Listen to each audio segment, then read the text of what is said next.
They never saw this coming, not the fans, not the lawyers, not even the YouTubers themselves, because when Blake Lively's legal team first stormed the scene with aggressive subpoenas targeting creators, influencers, and commentators who simply spoke their truth online, it looked like a full-blown celebrity power move, the kind of quiet, yet brutal silencing attempt that big Hollywood names have pulled for decades. But what no one expected was the unraveling, the backlash, the receipts, the courtroom, whispers the judge's eyebrow, raise the public outcry, and then the complete and total withdrawal of every single subpoena Blake's team issued against those creators. It's true, it's confirmed, it's happening, and it's sending shockwaves across social media and the legal world, because this isn't just a celebrity walking back from litigation.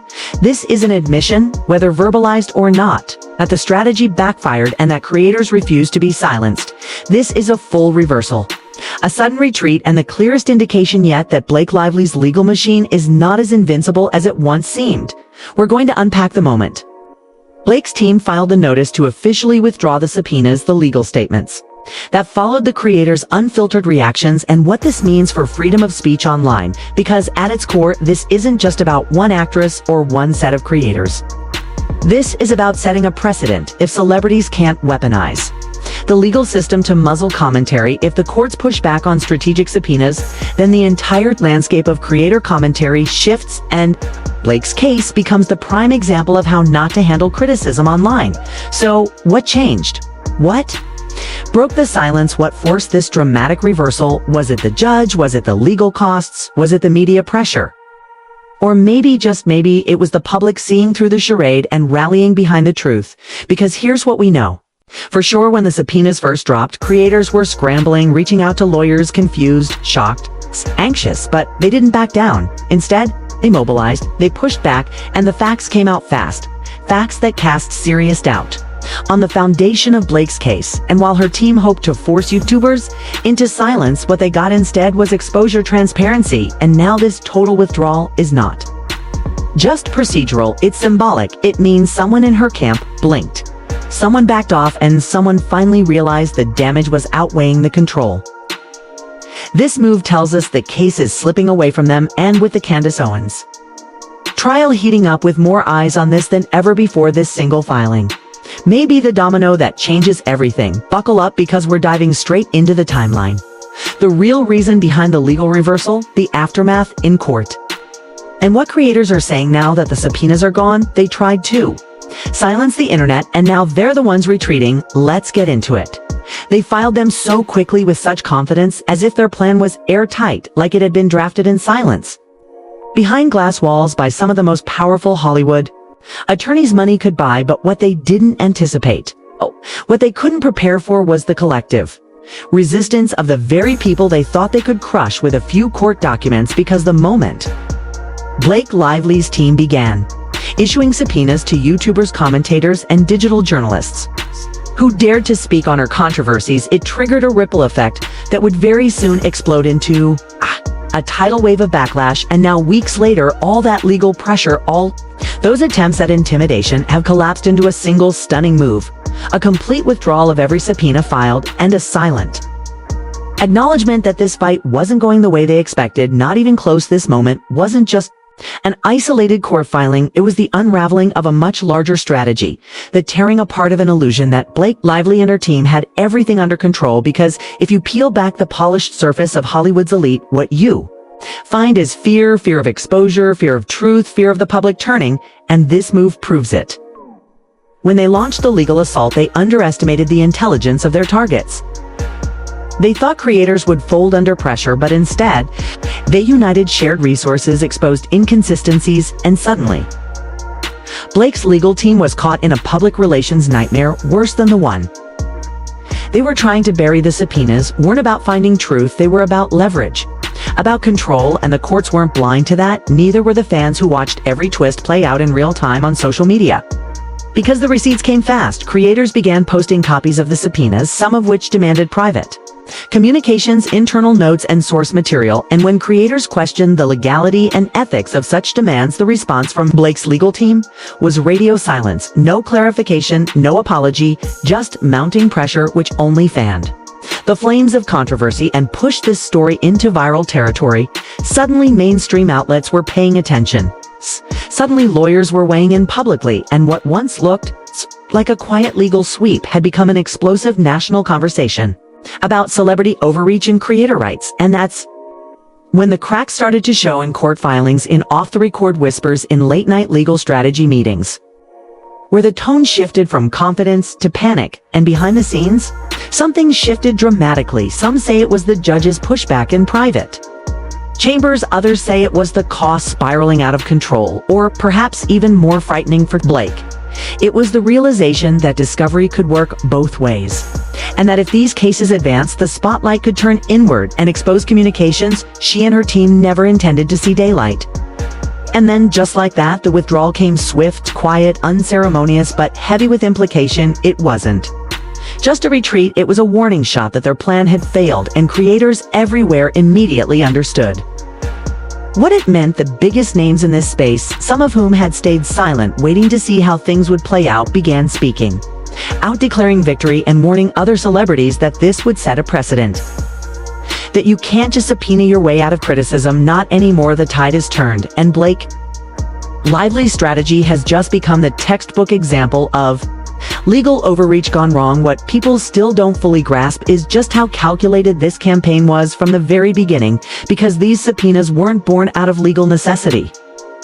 They were crafted as weapons of silence, designed to pressure creators into compliance, to frighten them into either retracting their coverage or staying quiet altogether, and for a brief moment, it almost worked. There were YouTubers who pulled videos down out of fear, others who halted investigations, mid-series creators who confided in each other in private group chats, unsure whether they'd be next on the list. And yet in the background, a different movement was forming, one that Blake Lively's team never expected: a unified front of digital voices determined not to be bullied. And that unity changed everything, because suddenly these individual creators weren't standing alone. They were sharing lawyers, pooling resources, drawing public attention to each subpoena like it was its own headline. And what was once a top-down attempt at control spiraled into a bottom-up rebellion of accountability, and the pressure began mounting, not on the creators but on Blake and her attorneys. And this time it wasn't whispers or speculation. It was hard fact, verified by court documents and insider leaks that painted a disturbing picture of how far her team was willing to go to silence dissent. And while, like herself, remained publicly silent, her legal filings spoke volumes. The tone of her team's motions grew increasingly desperate, asking for protective orders, requesting sealed proceedings, even suggesting that the court limit discovery altogether. But that's not how justice works, and the judge wasn't having it, because the legal system still functions on the principle of fairness, and if Blake Lively was going to throw accusations, she had to be prepared to face scrutiny herself. And that's the part her team never planned for. They expected to be the hunters, not the hunted. But when their plan backfired spectacularly, when their subpoenas became lightning rods for public criticism, and when creators not only refused to back down, but also brought receipts, timelines, and testimonies, the court had no choice but to examine the bigger picture. And what it revealed was troubling, to say the least. Not only were the subpoenas overly broad, they were issued with little regard for journalistic protection, free speech, or even procedural fairness. And this wasn't just the opinion of online critics. It was echoed by legal experts, constitutional scholars, and even former prosecutors who weighed in, saying this move could backfire on Blake in ways her team clearly didn't anticipate. And then came the internal leak, the one that shook everything. A whistleblower, allegedly from inside the legal firm, revealed to a major journalist that there had been heated debates within the team about the optics and ethics of targeting YouTubers, and that some attorneys had warned early on that this plan could open a can of worms, especially if any of those creators had evidence that could shift public sentiment further against Blake. And that's when it became clear this was never about the truth. It was always about control, and now that control was slipping fast. Not only was Blake withdrawing the subpoenas, she was doing it under pressure from multiple angles: public opinion, financial costs, legal vulnerability, and reputational damage. And the message to the world was deafening. These creators were lying. They were exposing something real, something her team would now rather bury than debate, because fighting the truth in the age of transparency is a battle No celebrity can win, not even Blake Lively. You could feel the shift instantly, as soon as the court filing hit the public record, and it wasn't a press release or a tweet from Blake or her team. It was a quiet procedural withdrawal, tucked between other motions on the docket, but the internet was watching every move, and within minutes, the screenshots were everywhere. Blake Lively's legal team had formally rescinded every single subpoena against the targeted YouTubers. No explanation, no apology, no spin, just a cold hard retreat, and what followed was not just digital celebration, but vindication for creators who had been painted as reckless or conspiratorial, now standing tall with the weight of the law quietly proving them right. And what's even more surreal is how Blake's silence has become its own confession. Not a single media outlet was briefed. No friendly journalist was fed a quote to soften the blow. No damage control, just a vacuum.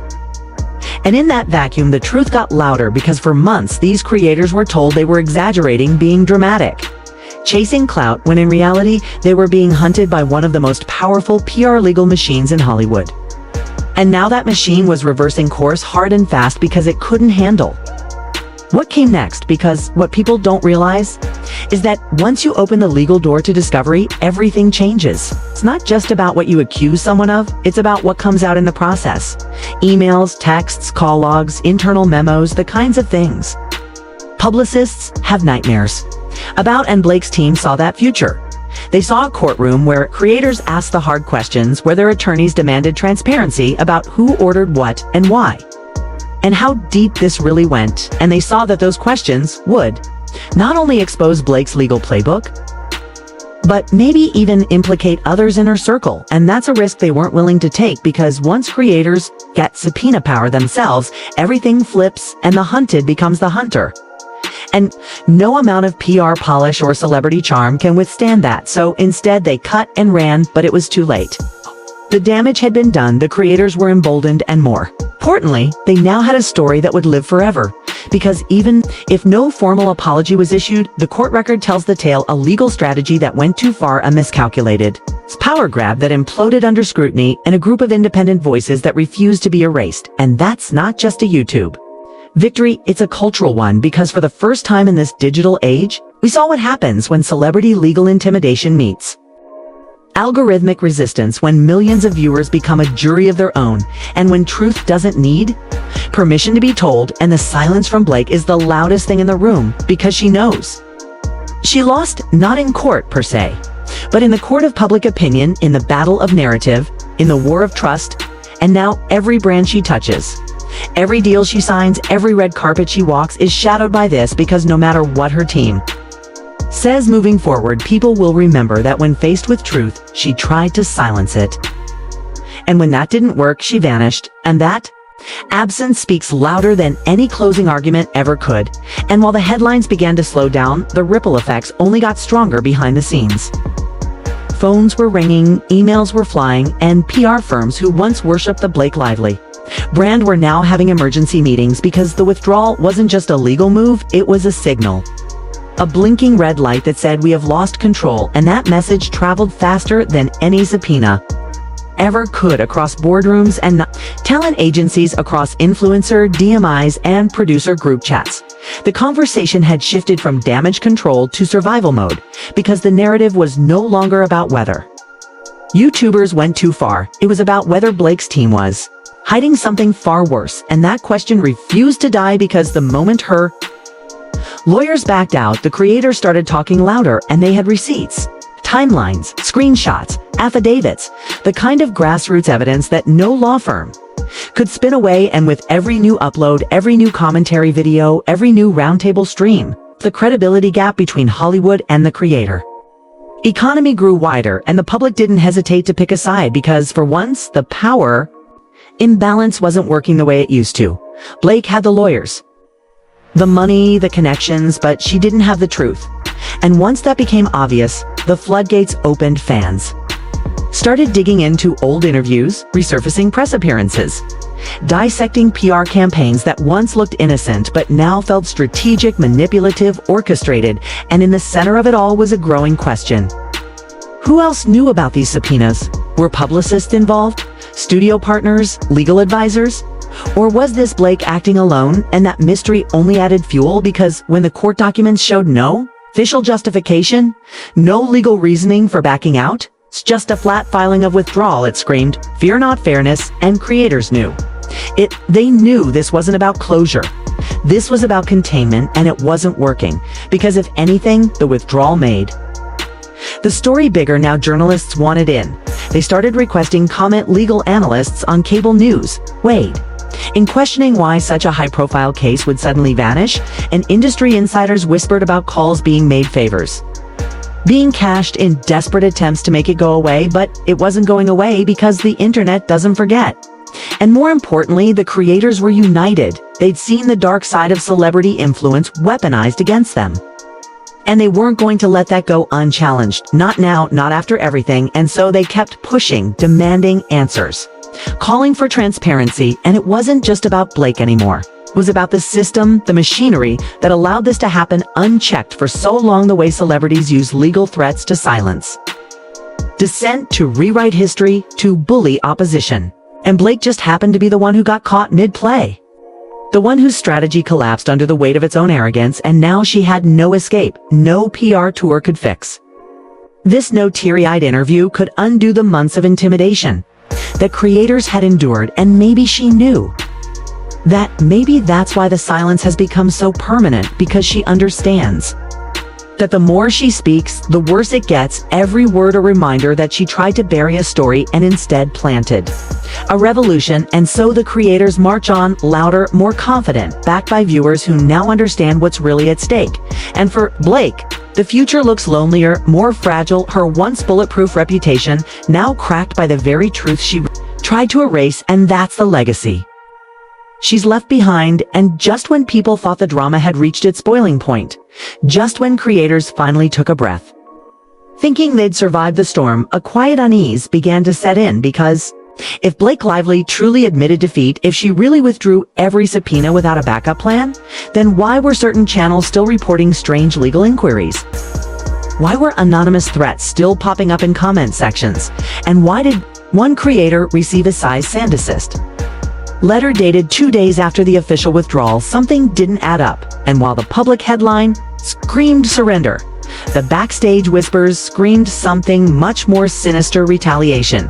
And those whispers began growing louder as more YouTubers stepped forward, revealing that Blake's team may have stopped using courtrooms, but had started using silence as a weapon. Private pressure, private shame, direct messages sent through intermediaries, offering hush money, offering brand deals, offering quiet influence if the creators would just stop talking. And for a few moments, it worked. A couple smaller voices fell silent, afraid of losing everything, but the larger creators, those who'd already risked it all, decided enough was enough. And what followed was not just a YouTube backlash, but a coordinated effort across platforms. Creators on TikTok, Twitch, even Substack began uniting, comparing stories, building timelines, establishing that the pressure hadn't stopped, it had only changed form. Blake wasn't litigating anymore. She was isolating, trying to fracture the unity that had become her biggest threat. But she miscalculated, again, because this wasn't a scandal that could be edited away or ghostwritten into something softer. This was a movement, and the more she tried to suppress it, the more explosive it became. And with that explosion came receipts, text messages, voice memos, full-on screen recordings showing attempts by unofficial contacts tied to her PR circle trying to silence dissent. And this time, the evidence wasn't just compelling, it was devastating. YouTubers compiled it into long-form exposes watched by millions within hours, and the court of public opinion, which had already shifted, now went nuclear. And the question on everyone's mind wasn't just why Blake withdrew, it was why she ever sent those subpoenas in the first place. Because as the layers peeled back, it became clear this was never about protecting a reputation, it was about hiding something deeper, something messier, and creators weren't going to stop until they found it. And every clue pointed toward one central theory, that the smear campaign wasn't just reactionary, it was premeditated, planned months in advance. And if true, it meant Blake didn't just respond to criticism. She hunted it down before it ever appeared, and that kind of strategy required help from inside Hollywood. And suddenly names started floating, names of executives, producers. And so in the end, when the dust finally began to settle, when the subpoenas were shredded and the silence from Blake Lively's side grew deafening, the world saw not a victory in court but a collapse in credibility, because what started as a bold legal flex had mutated into a full-blown narrative catastrophe. One that exposed not only the limits of her power, but the truth behind her carefully constructed image, and maybe that's the part no one was ready for. Not the legal defeat, but the emotional revelation that the Blake people thought they knew, the poised, graceful fashion icon turned Hollywood sweetheart, was never really just that she was an empire built on curation, manipulation, and immaculate silence. And when the YouTuber pulled back the curtain, it all came crumbling down because the story she wanted buried refused to die, and instead of being silenced, it became louder, more detailed, more unified, and the more her team tried to edit reality, the more authentic voices rose up across the internet, not out of spite but out of necessity. Creators who weren't journalists became documentarians of truth piecing together timelines, surfacing hidden evidence, and asking the questions the mainstream never would. And in doing so, they shattered the myth that a publicist could still control the internet, that a PR crisis could be smothered with a statement or a red carpet moment, because this wasn't just about Blake anymore. It was about how power operates in the age of transparency, how audiences now choose narrative over press release, and how truth has become decentralized, raw, and untamed. And as the momentum built what was left of Blake's defense unraveled, her legal team ghosted reporters, her allies in Hollywood distanced themselves, her sponsors paused quietly, and for the first time in her career, she wasn't ahead of the story, she was the story, and the irony was brutal. The very creators she tried to erase were the ones writing her final chapter, and maybe that's justice not in a courtroom but in culture, because no matter how famous or powerful, no one can subpoena silence anymore, and no star, no matter how bright, gets to rewrite the internet's memory. Blake Lively tried and failed, and in doing so, reminded the world that control is an illusion and accountability is inevitable.